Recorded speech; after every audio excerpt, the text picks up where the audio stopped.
이기흥 대한체육회 회장이 다시 한번 아나무인 태도로 국회와 대한민국 국민을 우롱했습니다. 어제 국정감사장에 동네 산책 나온 듯이 나와서 불성실한 태도와 무성의한 답변만 늘어놓고 가볍게 돌아갔습니다. 국감에서 허위 증언과 기금 유용 의혹, 후원사 독점 계약과 특정 업체 일감 몰아주기 등이 지적되었지만 모른다, 아니다, 없다와 유감이다라는 대답만 툭툭 던지고 눈만 꿈뻑거리며 여유를 부렸습니다. 국회의원들만 흥분했고 이기흥은 그러든가 말든가 하품만 할 정도였습니다. 도리어 자신을 건드리면 체육인을 동원해서 대통령을 탄핵하겠다는 발언까지 공개되었습니다. 국민 세금 4천여억 원 등 1조 원이 넘는 체육회 예산은 이기흥의 주머니 속에 든 쌈짓돈처럼 사용한 것이 드러났습니다. 이번 파리올림픽 기간 현지에서 운영한 코리아하우스 건물의 전체 운영 예산이 45억 원이 지출된 것도 도마에 올랐습니다.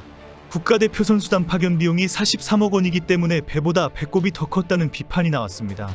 올해 1월에 열렸던 2024 체육인 대회 행사는 이기흥이 회장 선거를 앞두고 세를 과시하는 한바탕 파티로 진행되었다는 지적도 나왔습니다. 갑자기 행사 참석 인원을 1만 3천여 명으로 늘리고 12억 원의 예산을 펑펑 사용했던 것입니다. 행사를 크게 키운 것이 개인 선거 운동이 아니냐는 지적이 잇따르자 문체부의 요청이었다라고 대답했습니다. 하지만 이는 바로 거짓말로 들통이 났습니다. 문체부의 요청은 전혀 없었고 도리어 체육회가 문체부의 예산 내역으로 해명까지 했다는 것입니다. 그동안 대한체육회는 매년 정부로부터 4천억 원 가량의 예산을 받아 각 종목단체와 17개 시 도체육회, 228개 시군 구체육회에 배분해왔습니다. 그러나 유인촌 장관이 대한체육회의 낡은 시스템을 지적하며 예산을 각 종목단체와 지역체육회에 직접 지원할 의사를 밝혔습니다.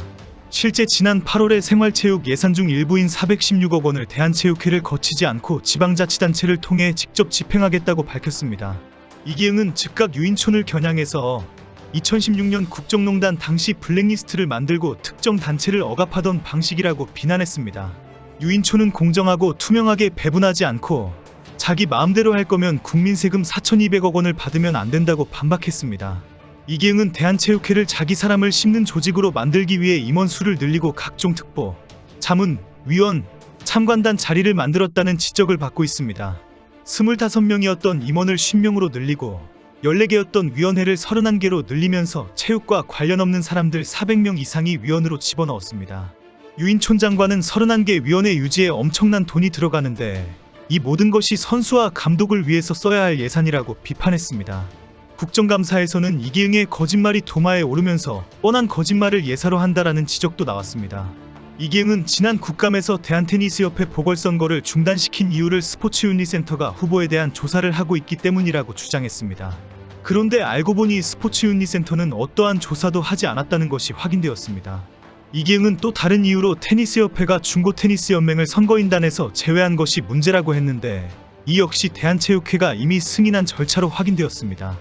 도리어 이기흥이 현재 스포츠윤리센터의 권한 남용과 선거 방해 혐의로 2건의 신고를 당한 상태이기 때문에 조만간 조사를 앞두고 있다고 알려졌습니다.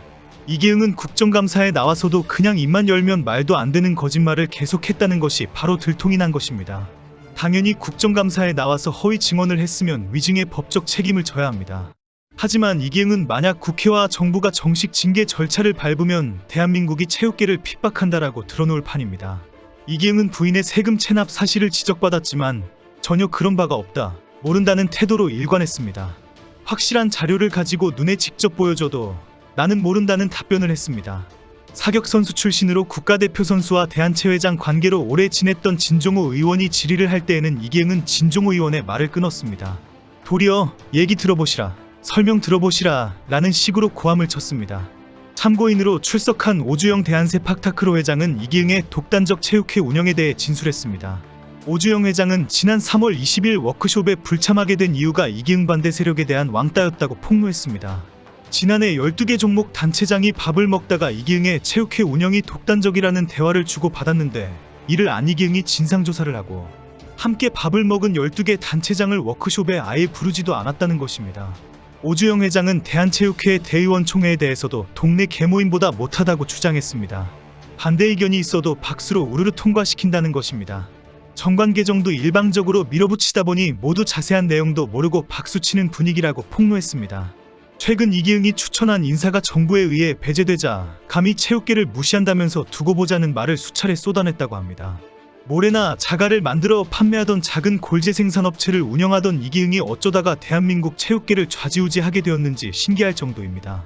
1955년 논산 태생인 이기흥은 1989년 골재 생산업체 우성산업개발을 창업합니다. 1990년 신도시건설붐과 인천국제공항 건설로 큰 돈을 벌었고 이 돈으로 매입한 부동산이 택지로 개발되면서 수천억 원대 자산가가 됩니다. 당시 하남시 미사ring에서 제취한 모래를 대한주택공사에 납품한 인연으로 2000년 대한근대어종 연맹 부회장이 됩니다. 이후에 2004년 대한카누연맹 회장, 아테네올림픽 한국선수지원단 홍보 의전 담당 임원, 대한올림픽위원회 상임위원이 됩니다.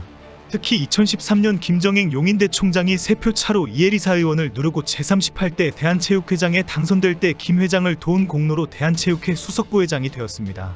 수석부회장으로 2015년 대한체육회와 국민생활체육회 통합을 지휘한 이기흥은 2016년 드디어 제40대 대한체육회 회장에 선출됩니다. 이기흥은 2017년 대한체육회 이사회로부터 IOC 위원 후보 추천 권한을 위임받아 자신을 후보로 추천하는 이른바 셀프 추천을 합니다. 그럼에도 결국 2019년 IOC 총회에서 압도적 찬성으로 당선되면서 우리나라 역대 11번째 IOC 위원이 됩니다. 그리고 2021년 제41대 대한체육회장 선거에서 46.4%의 높은 득표율로 재임에 성공합니다. 최근 이기흥은 국제올림픽위원회 IOC에서도 우리 상황을 면밀하게 주시하고 있다고 밝혔습니다. 자신이 부당한 압박을 당하고 있는 상황을 문의했다면서 여차하면 IOC가 대응에 나설 것이다라는 것을 암시했습니다. 이기흥이 이 내용을 공개한 것에 대해 체육회 관계자는 언론에 대해 직접적으로 의도를 드러냈습니다. IOC가 현 체육회 상황을 지켜보고 있는 배경에 대해 유인촌 장관은 그동안 여러 차례 이기흥 회장이 만약 사면임에 성공한다고 해도 승인하지 않을 것이라고 공언했는데 이는 각국 올림픽위원회의 정치적 간섭 배제와 자율성을 강조한 올림픽헌장을 위반할 소지가 있다고 설명했습니다. 결국 앞으로도 대한민국 정부가 이기흥을 계속 건드리면 올림픽에 출전하지 못하는 정도의 엄청난 제재를 받을 수 있다는 협박을 한 상황이 되었습니다. 이 협박은 대한축구협회가 계속 정몽규와 협회를 괴롭히면 월드컵에 못 나갈 수 있다는 주장과 비슷합니다. 어제 국정감사에서 의원들이 이기흥을 상대로 IOC를 언급한 것은 국민에 대한 협박으로 들린다라고 지적했지만 이기흥은 눈만 끔뻑거렸습니다. 그렇게 알면 더 좋지라는 표정이었습니다. 대한민국 정부나 국회 국민까지도 신경 쓰지 않는 이기흥의 아나무인이 언제 끝이 날 것인지 앞이 깜깜할 정도입니다. 일단 이기흥을 먼저 끌어내려야 대한민국 체육계가 다시 시작이 될 것 같습니다. 해체 수준의 개혁이 반드시 필요한 때입니다. 이제는 정몽규든 이기흥이든 국정감사 따위 무서워하지 않는다는 것이 증명되었습니다. 하루라도 빨리 더 강하게 압박할 수 있는 방법을 찾아서 빠져나갈 구멍을 주지 말아야 합니다.